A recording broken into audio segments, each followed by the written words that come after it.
तो दोस्तों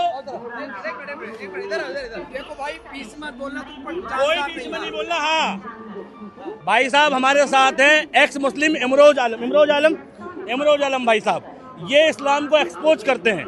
तो पहला सवाल ये कि आखिर क्यों हुआ एक्स मुस्लिम? ये तो मैं बहुत बार बता चुका हूँ एक्स मुस्लिम क्यों हुआ। देखिए, जब आप छोटे बच्चे होते हैं, कच्ची मिट्टी को कैसे कोई भी बर्तन बनाया जा सकता है, लेकिन उस बर्तन को पता चल जाए, अपनी मिट्टी की कीमत पता चल जाए। मुझे तो यार छोटी सी बना रखा बर्तन, लेकिन मैं तो बहुत बड़ा बर्तन बन सकता था। मैं तो कुएं का मेंढक बना पड़ा। अगर इस कुएं से बाहर निकलूं तो बहुत बड़ा तालाब है, तालाब के बाद समुंदर है, महासागर है। वो पढ़ लिख के, समझ के। अच्छा, ज्ञान की प्राप्ति हो गई तो आपने इस्लाम धर्म छोड़ दिया, कहना चाहते हैं? नहीं, देखिए, जब उजाला आता है तो अंधकार अपने आप गायब हो जाता है। जैसे आपको पता चलता है, जिस पैगंबर के लिए हम अपनी जान देने को तैयार थे, सर तन से जुदा के नारे लगाते थे, अपना सर कटवाने को तैयार थे, सामने वाला काटने को तैयार कहा है कि आप जान दे दो और सर तन से जुदा। जवाब ले लीजिए। तो लेकिन जब उस पैगंबर की, उस इंसान की जब आपको असलियत पता चलेगी, वो इंसान 53-54 साल की उम्र में 6 साल की बच्ची से शादी कर रहा है, मुंह बोले बेटे की बीवी से शादी कर रहा है, एक बेटा पैदा हो रहा है बिना निकाह की मारिया अल-किब्तिया से हो रहा है, एक लेडी सफिया के बाप का कत्ल करके, भाई का कत्ल करके, हस्बैंड कत्ल करके उसी रात उसका सेक्स कर रहे हैं बिना निकाह के, बाद में निकाह हो गया हालांकि। तो क्या इफेक्ट पड़ेगा? और जब हम कुरान को खोल कर देखते हैं, अल्लाह की किताब है, तो उसमें इंसानियत का नामो निशान नहीं मिलता। ये मिलता है एक इंसान का कत्ल, पूरी इंसानियत का कत्ल। मगर वो इंसान कौन है? सिर्फ मुसलमान ही कुरान की नज़र में इंसान है। जो अल्लाह को नहीं मानता, अल्लाह के वो खुले दुश्मन है, वो जहन्नुम का ईंधन है। अब एक सवाल और पूछता हूं, ये जब आपको इस्लाम की सच्चाई पता चली कि इस्लाम में ऐसी ऐसी कुरीतियां, ऐसी ऐसी खराब बातें हैं, तो आप एक्स मुस्लिम हुए, आप नास्तिक क्यों नहीं हुए? नहीं, मेरा पहले से अकीदा था।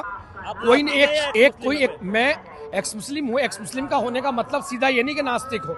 मैं हमेशा से मानता था कोई एक सुपर पावर है, कोई एक सुप्रीमो है जो इस दुनिया को चला रहा है। अभी वो सुपर पावर कौन है आपके हिसाब से? मेरे हिसाब से वो जो भी सुपर पावर है, उसकी कोई शक्ल नहीं है, उसका कोई नाम नहीं है। जितने नाम दिए हम ही लोगों ने नाम दिए, और वो हर किसी का नाम। 2-3 एग्जाम्पल। रजनीश ओशो जो थे वो एथिस्ट थे, ठीक। भगवान बुद्ध थे जो एथिस्ट थे। दुनिया में ना जाने कितने नास्तिक हैं। नास्तिक का मतलब ये कि जो धर्म की फिलोसफियों से ऊपर उठ जाता है, उसका दिमाग सेट हो जाता है। लेकिन आपने जब से धर्म छोड़ा आपका खराब हो गया है, इसके पीछे क्या कारण है? देखिए, महावीर स्वामी भी नास्तिक थे, सारे जैन लोग नास्तिक हैं। जैन लोग नास्तिक हैं? हाँ, देखिए सुनिए, जैन लोग नास्तिक हैं। हाँ, और जो कुछ मानने लगे, मेरे कुछ ऐसे दोस्त भी पूजा कर रहे हैं, लेकिन महावीर स्वामी को मानने वाले नास्तिक हैं। कुल मिला के ये आपकी पर्सनल चॉइस है, मानना ना मानना।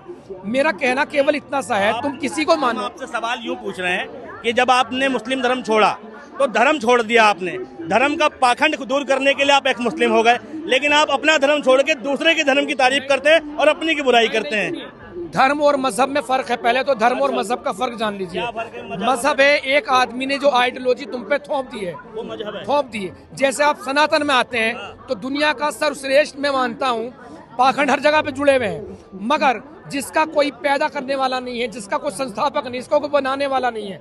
बता दीजिए कि हिंदुइज्म इन्होंने बनाया, सनातन इन्होंने बनाया, वेदों से भी पहले से चल रहा है। कहाँ से आया आपके हिसाब से? सनातन की शुरुआत कहाँ से हुई है? शुरुआत जहाँ से मानवता की शुरुआत होती है, इंसानियत की, जिसका अंत है ना आदि है, जिसका अंत है ना आदि है। तो भगवान शंकर से शुरुआत नहीं हुई है? अरे भाई साहब, भगवान शंकर से पहले सनातन है क्या? सुन तो लीजिए, मैंने शुरू में कही, मैं किसी बात को नकार नहीं रहा। उस वक्त मैं था ना आप थे, लेकिन कुल मिला के मोहम्मद के टाइम पे आप थे, जो हदीसें लिखी गई हैं। पैगंबर मोहम्मद की किताबें मिलती है। शिव जी कहीं किसी को बिना खता बेकसूर को जो मुझे ना मानने उसका कत्ल कर दो, वध कर दो। शिव जी ने ऐसा नहीं कहा। एक जिक्र है शिव जी भगवान के बारे में कि वो गणेश जी की गर्दन काट दी थी, तो वो हाथी की बछिया का, हाथी का बोला था सिर, जो उसमें हत्या की तो जिक्र आ गया ना कि शिव जी ने गणेश जी की गर्दन काटी, और सर्जरी, पहली सर्जरी बताई जाती है भगवान शिव ने करी। ठीक है, तो ऐसा तो है, हत्या तो हिंदू धर्म में भी है। बताओ। देखिए सुनिए, उसे एक जिद जब जाने नहीं दे रहे अंदर, वो जानते नहीं इस बारे में, वो हत्या नहीं कहेंगे। जब पता चला वो गर्दन लगा दी, पहली सर्जरी कहेंगे। अगर आप कहते हैं साइंस, अगर आप कहते हैं साइंस के खिलाफ है ये चीज, अरे सुन लीजिए यार, आप बोलने नहीं दे रहे, अपने शब्द मेरे मुंह में ठूसिए मत, प्लीज ठूसिए मत। हाँ, जब के ये आता है। तो फिर बाबा बागेश्वर धाम है, साइंस के खिलाफ है, कैसे जा सकते हैं? मैं उनके सामने गया, पूरा एक्सरे हो गया। चाहता हूँ कि आपने तमाम चमत्कारों को नकार के मुस्लिम से एक मुस्लिम हो गए, तो कैसे दूसरे धर्म के चमत्कार आपको अच्छे लगने लगे? जहां पर भी दोनों तो एक ही बात मुझे है। नहीं, इस्लाम में चमत्कार बताइए, कहाँ चमत्कार? इस्लाम में चांद के 2 टुकड़े चमत्कार है, अब बताओ। ये हदीस अगर दिखा दो ऑथेंटिक, चांद के 2 टुकड़े, फिर तो ये भी मानोगे हनुमान जी ने सूर्य को निकल गया। धर्म मानेंगे तो, और धर्म नहीं मानेंगे, अगर हम एक्स मुस्लिम में एक्स हिंदू हो जाएंगे तो सब नकार देंगे। एक मिनट बात चल रही है चांद सितारे ये एक मिनट हाँ भाई मेरे, जिसने चांद के 2 टुकड़े कर दिए, वो अपने 2 दांत टूटने से ना बचा सका, जिसकी उंगलियों में ऐसी मिसाइल थी कि चांद के 2 टुकड़े कर सकती थी, काफिरों ने दांत तोड़ दिए, दांत ना बचा सका। अब चांद के 2 टुकड़े के पीछे लॉजिक बताता हूँ। हमने चंद्रमा ग्रहण और सूर्य ग्रहण तो देखा है। जब हम देखते हैं चंद्रमा रोज घटता है, रोज बढ़ता है ना? बढ़ता है ना, घटता है ना? ऐसा होता है। तो चांद के जो 2 टुकड़े होना, चांद का हिलना, चांद में बुढ़िया दिखना, ठीक है, ये सब इल्यूजन की वजह से हो सकता है। टुकड़े हुए ना हुए, लेकिन लोगों के दिमाग में और आंखों में इल्यूजन हो सकता है कि चांद 2 पार्ट में दिख रहा है ना? तो भैया ये तो चमत्कार है। हम एक्स मुस्लिम हो गए तो हम चमत्कार पे बिलीव ही नहीं करते। तो आप जब इस्लाम धर्म के चमत्कारों पर बिलीव नहीं करते, तो भगवान शंकर के चमत्कारों पर बिलीव कैसे कर पा रहे हो? भाई ये चमत्कार ही नहीं है। चमत्कार में तब मानता, चांद के 2 टुकड़े किए तो और दुनिया में भी रात होगी और दुनिया के भी देखते। मैंने तुम्हें खड़ा होकर दिखाया तो मैं एक मदारी हूँ, मैंने तुम्हारी नजरबंदी की, मैंने खुद से देखा अपनी आंखों से एक मदारी गला काट के जोड़ते हुए, और वहीं के लोगों को नजर आता तो फिर वो मदारी थे, वो। मुझे एक बात बताओ, दुनिया का सबसे सटीक और सही धर्म कौन सा आपके हिसाब से? मानवता। तो भगवान शंकर में बिलीव है आपका, सनातन में? मेरा भगवान शंकर पर भी है, श्री कृष्ण पर भी है। तो ये राजनीति के तहत बिलीव आ गया क्या कि भाई सरकार ऐसी चल रही है कि सनातन सत्य है तो चलो उसमें ही चलो, क्योंकि एक्स मुस्लिम साहिल अभी वापस मुस्लिम हो गया, आप भी कल हो जाएंगे? नहीं, सुनिए, वो मेरी अपनी पर्सनल चॉइस है। माँ की दिए गए थे, और मेरी माँ जिंदा होती सच में तो मैं इस मुहिम में ना आता, मैं इस्लाम छोड़ देता, लेकिन अपनी माँ का दिल कभी ना दुखाता। ये सच है। बताओ, सनातन धर्म में जीव हत्या पाप है। एक जिक्र हम सुनते हैं कि राजा दशरथ ने तीर चलाया, श्रवण कुमार के लग गया, तो राजा दशरथ को जीव मारना चाहते थे तभी तो लगा, अगर नहीं मारना चाहते तो कैसे लग गया, ये पूछ रहा हूँ मैं। तो अगर जीव हत्या पाप है तो राजा दशरथ उस जीव की हत्या क्यों कर रहे थे? एक बात मैं कहना चाहूंगा पहले तो आपसे, आप मुझसे इस्लाम पर बात करना चाहते हैं, हिंदुइज्म पर? ये नहीं, आपने कहा मैं अरे सुनिए, ये आपका टॉपिक ही नहीं है। मैंने हिंदू धर्म के चंद किताबें, चंद चीजें पढ़ी है। मैं इस पर किसी से सुनिए, किसी पर बात नहीं कर सकता। इस्लाम की सारी पढ़ी आपने? आप बोलने का मौका नहीं देते। पत्रकार कैसे हैं यार? बोलने तो दीजिए यार, अपने शब्द में मत ठोसिए। मुझसे इस्लाम पर बात कर सकते हैं, कुरान पर बात कर सकते हैं, जो मैंने पढ़ा सही मुस्लिम पे कर सकते हैं, तिरमिजी पे कर सकते हैं, सुनन नसाई पे कर सकते हैं, अबू दाऊद पे कर सकते हैं। इससे आप ये क्या है? चलो इस्लाम पे पूछ लूं। इस्लाम में जितनी इबादत हैं उनमें सबसे अफजल कौन सी इबादत है? सबसे अफजल कौन सी? मेन तो फर्ज है, 5 फर्ज है। इतना ही नहीं, ये नहीं कि अफजल कौन सी है, अफजल बहुत सारी की कैटेगरी में आती है। हाँ, मेन जो 5 फर्ज है, 5 टाइम की नमाज, और उसके बाद पैसा इतना है जो इस्लाम के सुतून है, आपको हज करना चाहिए, ये आती है। नमाज है और इबादत ही नहीं है। इस्लाम से इबादत कहा गया ना, इबादत ही नहीं है। जब मैं पढ़ूंगा तब्बत यदा अबीला हबीब वतम मा अगना नहुमाला का ममा का क्या ये सूरह लहब है कुरान की। तब्बत यदा अबीला हबीब वतब मा अगना अनहु मालहु मा कसब। मैं छोटे बता रहा हूँ, जब इसमें आएगा, अब अल्लाह कह रहा अबू लहब के हाथ टूट जाए, पैर टूट जाए, अबे अल्लाह वो चीजें बद्दुआएं देगा? अगर आप मुझसे ताकतवर है, मैं आपके एक थप्पड़ मार दूं तो मेरे 2 थप्पड़ मारेंगे।